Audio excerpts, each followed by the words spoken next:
अरे कि अब दिमागे नइखे लागत कि कइल जाओ केकरा पर भरोसा। अरे जेकरा पर कइल जाता भरोसा उहे निकल के चल जाता।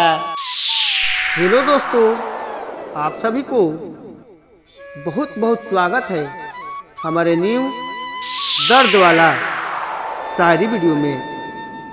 चलिए तो आप सभी को टाइम वेस्ट ना करते हुए हम लेकर चलते हैं न्यू रुला देने वाला शायरी वीडियो में।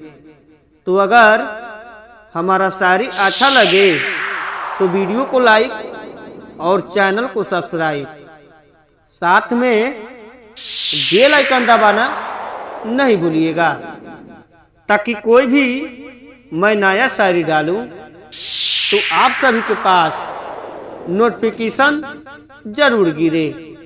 तो चलिए फाइनली आप सभी को टाइम वेस्ट ना करते हुए हम लेकर चलते हैं न्यू रुला देने वाला दर्द भरी शायरी वीडियो में। रेडी 1 2 शो। अरे अरे हे भाई, अरे जिंदगी में ऐसा अरे जिंदगी में ऐसा नी लड़की खेल खेला तारी सा। अरे जिंदगी में ऐसा ई लड़की खेल खेला तारी सा। अरे 2-4 दिन तो हाथ धो के चल तारी सा। अरे 2-4 दिन हाथ धो के चल तारी सा। अरे 2-4 दिन नइखे बीतत ताले। अरे धोखेबाज से मुंह मोड़ तारी सा। अरे की मुंह मोड़ तारी सा।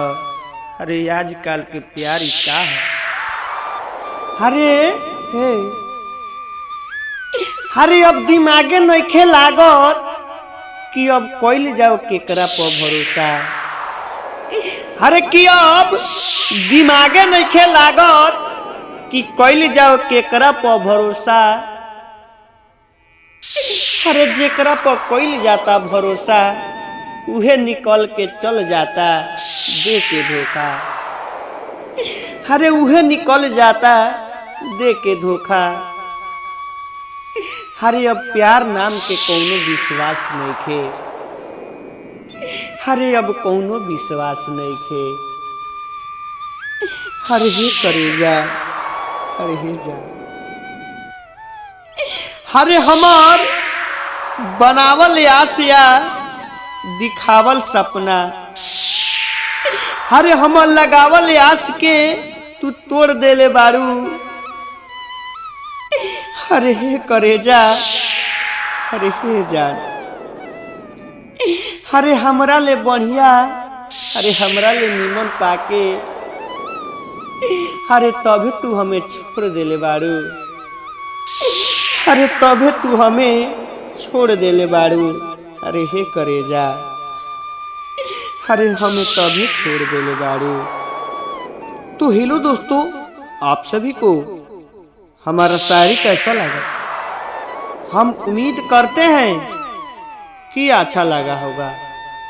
तो अच्छा लगा होगा तो वीडियो को लाइक और चैनल को सब्सक्राइब, साथ में बेल आइकन दबाना नहीं भूलिएगा ताकि कोई भी मैं न्यू शायरी लेकर आऊं तो आप सभी के पास नोटिफिकेशन जरूर गिरे। तो चलिए नेक्स्ट वीडियो के लिए आप सब बने रहिए। तब तक के लिए जय हिंद, जय भारत। हम फिर से लेकर आएंगे न्यू रुला देने वाला दर्द भरी शायरी वीडियो।